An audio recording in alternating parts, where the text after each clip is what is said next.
Ashley Westwood, for all the talk that, post-2002, you are seeing teams win World Cups, what we are seeing from Cristiano Ronaldo is perhaps drawing comparisons with what the great Diego Maradona did in 1986. He's single-handedly dragging his team over the line. He is, obviously, and that's, for me, just solely with goals. He looks at his performance tonight. It's hard to criticise. He's not mesmerised. He's not gone past anyone really. He scored a corner. He scored a header from a corner, which he's very good at, mind. You'd have to question the defending, but he has a knack of reading it early. Working out where the ball's going to go. His awareness, anticipation, and obviously his finishing ability is fantastic. But it should have been stopped. He scored a left-footed goal in the first game that shouldn't have gone in with De Gea, really.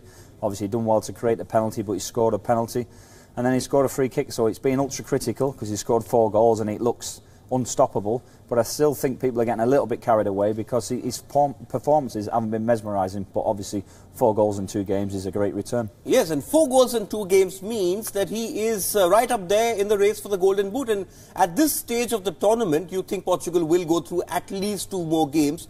You won't think twice before putting some money on him.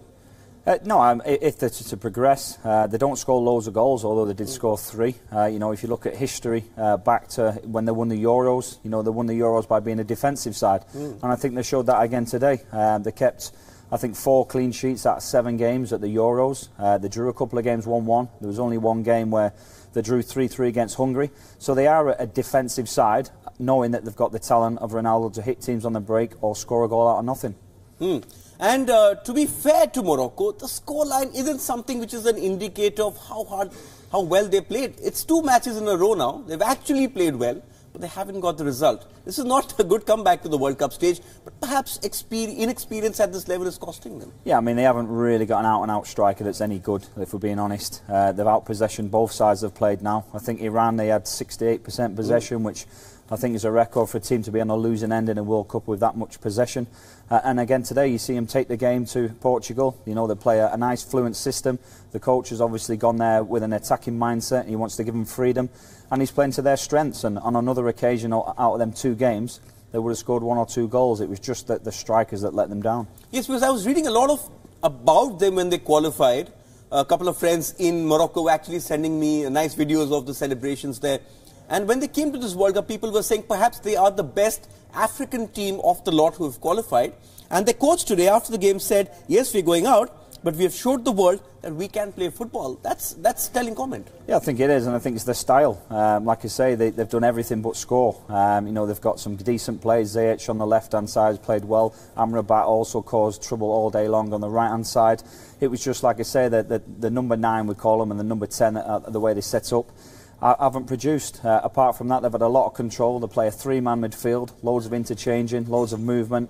The wide players of the 3 drop into holes as well, and they looked the most exciting side. I know when they played against Iran, I was really excited about these, and I'm a little bit sorry and upset for them that they're going out, because I thought they could do a lot more. Yes, I was actually going through some match stats, and we saw that on our screen as well.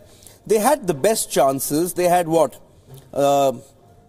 They had the best chances, they had more possession, more shots both on and off target. What they lacked was the ability to take their chances, as you were talking about that, the lack of an obvious goal threat. But in all the matches they've played, they've done that. And that just shows that perhaps if with the right kind of backing, this team can go on and become a force.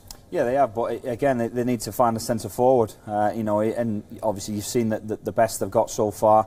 You can't really think of many Moroccan centre forwards leading the lines in top leagues, and that's what we're talking here. We're talking World Cups, we're talking World Champions, we're talking best teams in the world, and they just can't quite find that attacking prowess to put the ball in the back of net. It's a knack, they get paid the most in the world, strikers, and it's because they score goals, as simple as that. As Ronaldo is showing. But just break this down tactically for us, because I was intrigued in a sense, and I wanted to pick your brains on this, because Portugal, for all their stars and for all the big money players they had, they were not being able to impose themselves, and you saw wave after wave of Morocco attacks, especially towards the second half. What did they do so well, and how did they completely make a mockery of this Portugal midfield? We know they play 4-4-2. Morocco are more of a 4-3-3, but when we start looking at that into the attacking wise, this is why they do so well. They get the fullbacks nice, high and wide, to add a little bit of a dimension into midfield.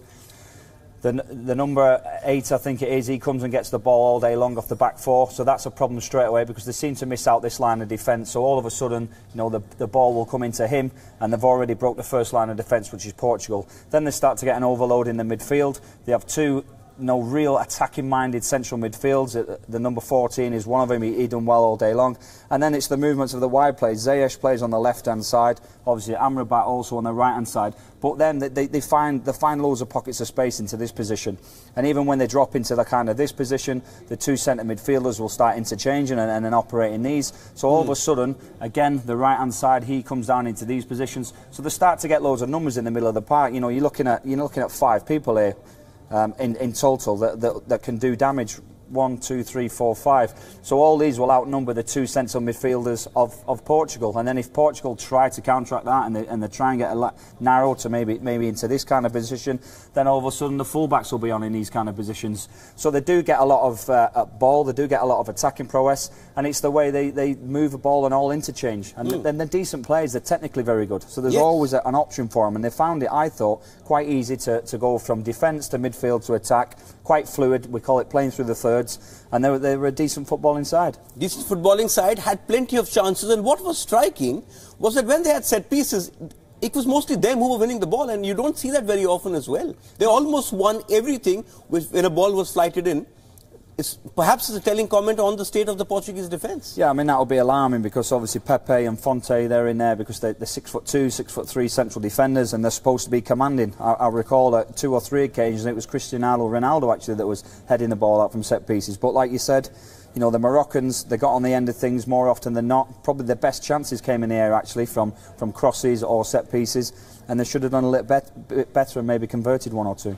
Okay, let's talk about that one man, Cristiano Ronaldo, because I was reading a comment from his coach, Fernando Santos. He says, Ronaldo is like port wine.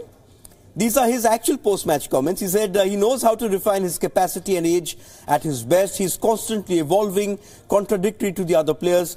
He knows himself and what he can do. What he's also doing now is, you know, not just getting the goals in this World Cup, his record, he's extending his record. He's gone past the great Ferenc Puskás now. Yeah, I mean, he's intelligent. He works it out. He knows how to get the finer margins, you know, whether it's his diet, whether it's extra work, whether it's weights, explosive work, whatever you want. I did hear a story, I think the other day, it was Rio Ferdinand. I think he said there was a tennis table at Manchester United, and he played Cristiano Ronaldo. He beat him and he embarrassed him, and he said 3 weeks later Cristiano bought a tennis table, gone home, practiced every day, and then come back and destroyed Rio Ferdinand on the table tennis table. And that's the kind of, you know, the man he is. He doesn't like to lose at anything, and if he does lose at something, he'll practice and he'll get it right. Okay, final question, quickly. When the coach looks at this, when the coach looks at how his midfield was overrun, when he looks at all the stats against him, when he looks at the fact that in 2 games, they've actually had 28 shots against him in the game against Spain and this one, how does he fix it? I don't think he can, because like I mentioned before, that the records and the way they played at the Euros, that's their style. You know, they haven't got too many other bright sparks that can control the game. The 4-4-2, they are deceptible and they are capable of getting overrun in the middle of the park, outnumbered, but they like to soak up pressure and hit teams with Ronaldo's brilliance on the break. So I don't think you'll see him change. They scrapped and kind of bored their way to the Euro finals, if I'm being honest, when they won the Euros, and they look like they're going to try and do it again.